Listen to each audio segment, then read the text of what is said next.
So today we're going to be finally talking about a speaker I've been rocking for a while and have been absolutely loving. And it's actually made out of marble or stone. I think this one falls into the extreme audiophile category. This speaker is by Acora Acoustic. And Acora Acoustic is a company that has a history of making speakers out of stone and different types of marble, granite, and so on. But there's a little bit of a backstory required before I start this review.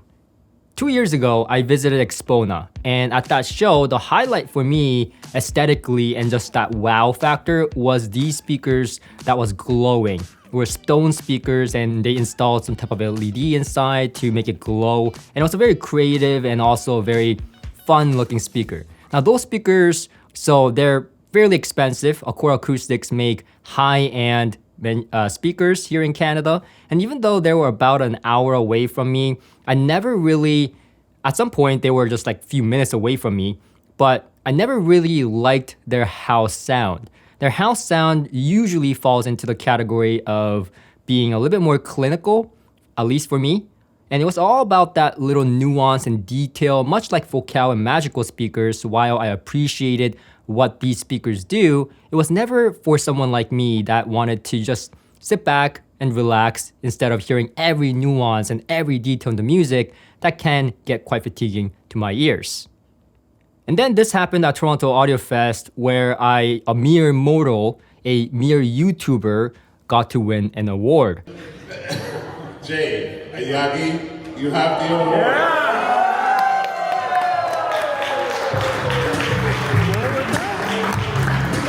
I saw it. Come on, man. So proud of you. Go get that. You deserve it.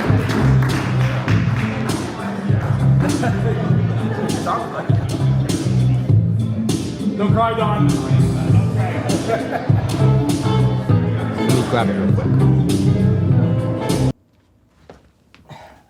When else am I gonna be able to flex this beautiful award? Here you go. This is it.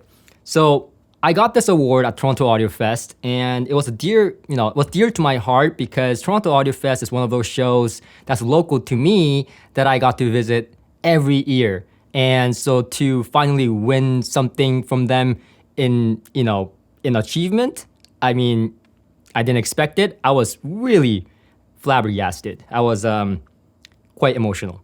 But the reason I bring this up is because right before the award ceremony, I was actually in a private room with Acora Acoustic when they announced their first time seeing this new speaker that you will be seeing today. This is the Acora Acoustic MRB speakers, and they are absolutely gorgeous. And this is probably the least expensive offering, one of the least expensive offering that Acora Acoustic has in its portfolio.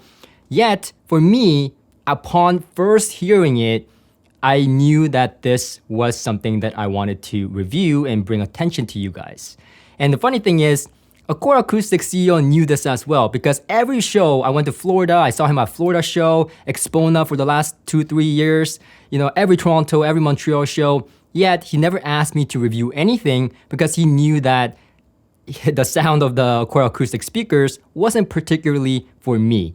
And we were kind of okay with that. But he decided to drag me into this room to have a listen for the first time to these speakers because this was tuned for a little bit more relaxed, a little bit more less clinical, easier to digest type of sound.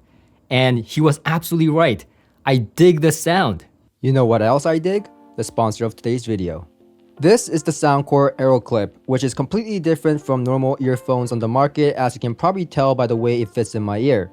It is super comfortable that allows for all-day comfort while being secure. Like literally, I don't ever feel the need to take these off. But even with the most comfortable earphones, I have to eventually take them off. Jay! Huh?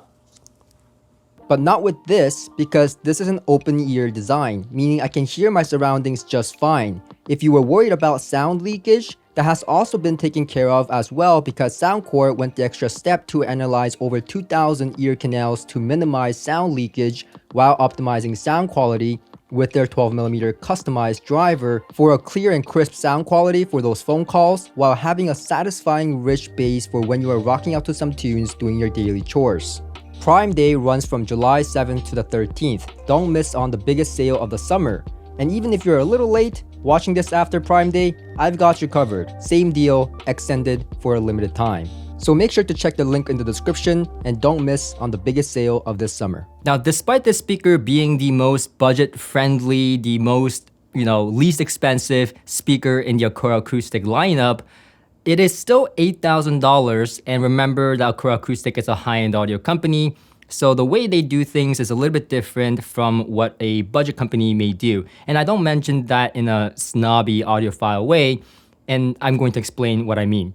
First of all, I don't think that you need a marble cabinet. Yes, it looks gorgeous and it's very rigid and very, very, very inert. But I don't think that you need that for a rigid cabinet. We've seen plenty of times where MDF and HDF with proper bracing can make a speaker, put it practically resonance free.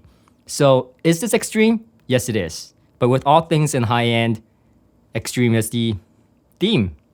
And for $8,000, I would definitely expect to see some quality components in the crossover as well as the driver units. And thankfully, we do that see here quality throughout. First of all, the 1-inch tweeter and the midwoofer are ceramic drivers from Acouton, which is a very well-known manufacturer in the high-end audio space that has designed drivers for, speakers like Acoustic, speakers that cost way more than these speakers do. And I'm not going to go into all the benefits and the downside of ceramic material, but when it comes to the driver units, usually it is stiff and lightweight is the goal to lower distortion and have more linearity, less breakup, and all those things do apply to ceramic drivers. But one of the biggest downfalls of ceramic drivers is that they can be quite fragile, and that's why you see this kind of built-in grill already installed on these speakers. Now, they do offer different types of finishes, like the white-looking granite called Botticino and other special finishes that I will not attempt to even name. But since I do have this finish here, I guess I'll have to attempt to pronounce this. I'm going to try really hard, but I'm going to probably butcher this. The finish here is called the Grigio Carnico. How did I do? Comment below. And as you can probably tell from the name, these marbles come from northern Italy regions.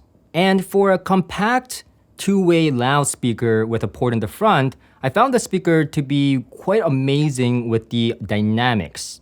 Now, the attention is more towards the dynamics than to the extension of the bass. So the speaker itself doesn't extend very, very low, albeit very impressive for the size of the speakers. But I just reviewed the Monitor Audio 3-way speaker with an 8-inch woofer, and that speaker had more bass output in pressurizing my room than these speakers. And that's not a knock on Acora Acoustic per se, because this is a 2-way compact monitor, and you would most likely need to add a subwoofer if you wanted a full extension in the bass, especially in a bigger room. But Acora Acoustic does also make more higher and bigger models of this lineup, so you can get a floor standard if you so wish to have better, higher SPL output as well as bass extension. But in my small to medium-sized room, I personally found that having these speakers a little bit closer to the back wall actually made that bass a little bit more voluptuous with room gain. And while this may be looked down upon by purist audiophiles, and yes, this speaker does benefit from being pulled out into the room, I was quite surprised how I pushed it back against the wall and I got still an amazing depth and sense of space while getting a little bit more of that voluptuous textured bass out of these speakers and extension without getting boomy at all or falling apart. And I feel like this is one of the things that we overlook a lot of the times. A lot of us do want to put the speakers a bit closer to the wall because we don't have the space. And especially in a small to medium-sized room where space is definitely of a concern, I think a speaker like this where it's practically almost designed to be able to still accommodate those situations is a big, big plus. And to say the least, the setup process of these speakers was next to none in terms of effort. I just plopped them in my room and they just started sounding great. Of course, I did fine tuning and I did end up liking the speakers a little bit toned out more towards the room. And I played around with tone more than anything. And that really gave me a good balance between focus of imagery as well as soundstage, which, by the way, these throw a massive, massive soundstage. I've said this before, but there's something to be said about a compact monitor, compact bookshelf speaker, or stand mount speaker that can have the sense of space with this grand soundstage that it throws. And I think this is I just reviewed a lot of different speakers in the past few months. And out of all those speakers, I feel like this speaker really, the moment I hooked it up and, set it up, it just exploded in soundstage. And out of all the speakers that I've recently reviewed, I think this one really takes the cake in terms of how it throws that soundstage so effortlessly with great air and spaciousness. But there are many other speakers out there that I've heard equal, if not better, kind of soundstage. So there's horn speakers for one that throws a larger soundstage, and there are numerous other speakers like mini monitors and so on that throw an even bigger soundstage than these speakers do. But here's what makes this speaker special, at least for me. For one thing, I've always talked about this mass loading thing where you mass load a speaker to essentially make it heavier. And I worked in a high-end audio store where they had a lot of heavy speakers. And comparing to like light speakers, I always found heavy speakers to have this kind of dynamics and heft to them with the amount of kind of dynamic control they have. And maybe it's subjective, maybe it's all in my head, but I always found that mass loading was a benefit sometimes. Not all the time, but sometimes. With the speaker, essentially, because it's so heavy, weighing about 50 pounds per each speaker already, right out of the box, it is quite, mass loaded already in the sense. And maybe because of that, the dynamics I hear out of the speaker reminds me a lot of the higher end speakers that I've heard, like Rockport, for example, or even the Total Metal version 2s, and a lot of the speakers that had that punchy, dynamic, and kind of lively type of sound. And while I don't really categorize this speaker as a bright or fatiguing loudspeaker, it does have that sense of liveliness and airy presentation without getting too bright or brittle or clinical or sterile in that sense, which is why I personally prefer a speaker like this that's tuned just a little bit with just a touch of liveliness instead of this overly lively sound that I might get from Focal, Magico, and even some Rockport speakers in the past. And of course, Acora Acoustic's higher-end speakers. And yes, I can say for sure, for myself, I prefer this speaker even above the speakers of Acora Acoustic's higher-end flagship speakers that I've heard at shows. The second thing that makes this speaker special, and it kills me inside to not be able to actually show it to you on B-roll, is because unfortunately they wanted to keep it as a trade secret because there's modified Mondorf capacitors inside the speakers, but all the components are high-end Mondorf capacitors that's been customized and then also customized in-house, again, to modify it to their specifications and things they want out of the speakers. But even down to the cabling, which I did get to check out when I went over to pick up the speakers, it is gorgeous inside. It is absolutely gorgeous inside, and this is one of the moments where I have to say, just trust me, because I can't really show it to you. But it is meticulously crafted, and I use the word crafted because even down to the cabling, they measure it so that it's the same length between the left and right speakers, as well as matching each driver so that the left and right speaker is as closely matched as possible.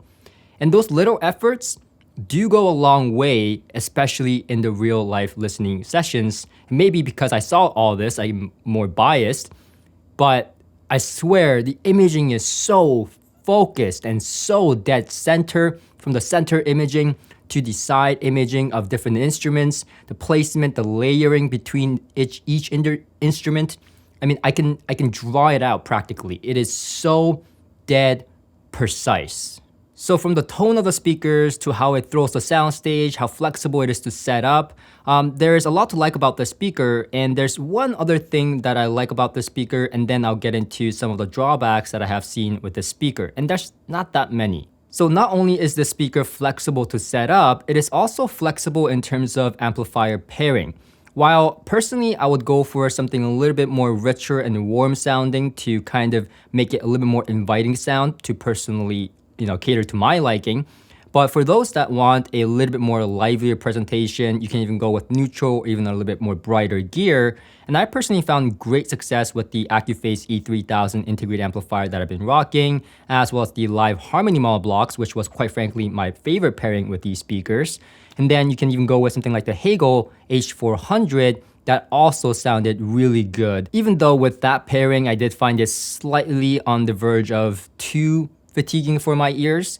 But again, you can even go with a low power tube amplifier like the Cayenne Jazz 80 or the Bruno Co Terra integrated amplifier, because these are 89 dB in sensitivity, and I found them very easy to drive with just a little bit of power, and is filling the room immediately with great music without much power behind them. At some point, I actually called them and asked them if the sensitivity rating was right, because I personally found it to be maybe even more sensitive, because compared to a lot of the speakers that I had in-house, well, this speaker really didn't need much power to drive. And perhaps it's because it's a nominal 8 ohm impedance load without dipping below 6 ohms, I believe.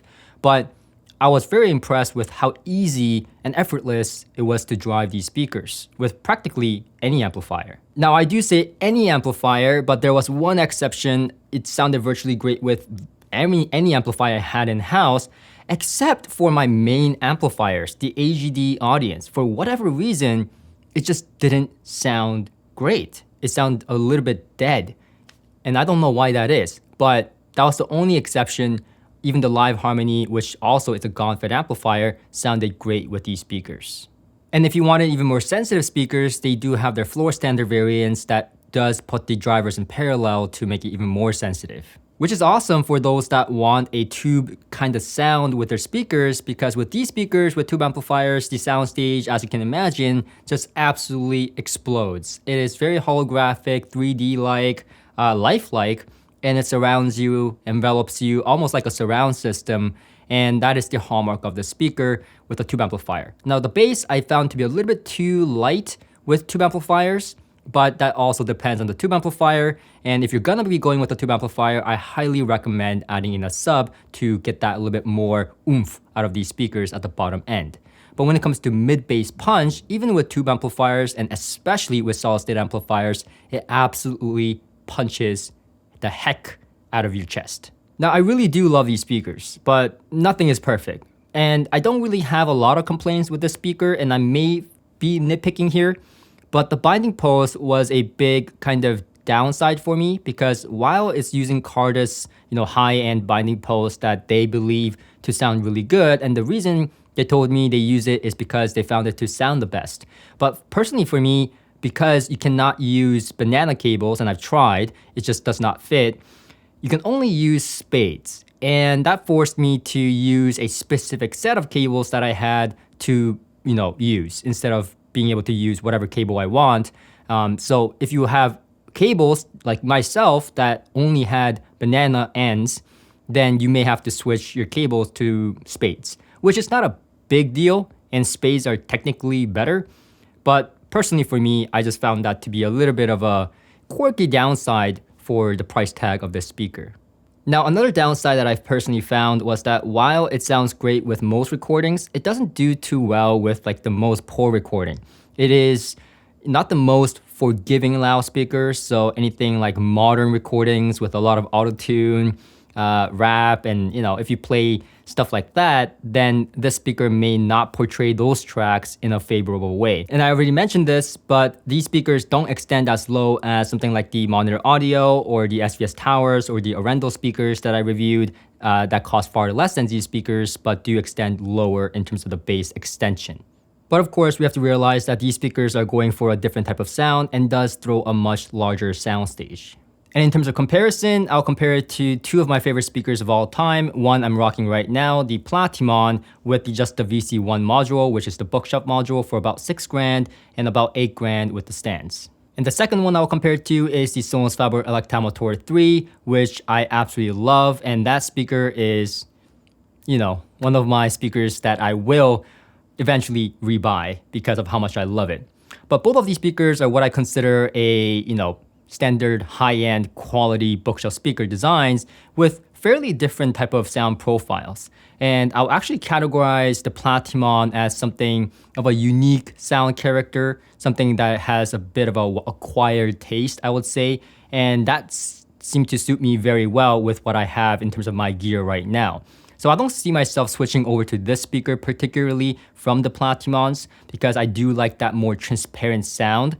And while the Acora Acoustic MRB1 here does sound transparent for days, it also isn't as transparent as the Platimons I found, and perhaps because I'm just more of a fan of that AirMotion tweeter on the Platimons. But I will say these are a little bit more forgiving with different types of amplifiers, where the Platimons, you have to have a specific type of amplifier to get that more forgiving type of presentation. If you want more details on how I achieve the sound I want with the Platimons, I'll link a video in the description for you to check out.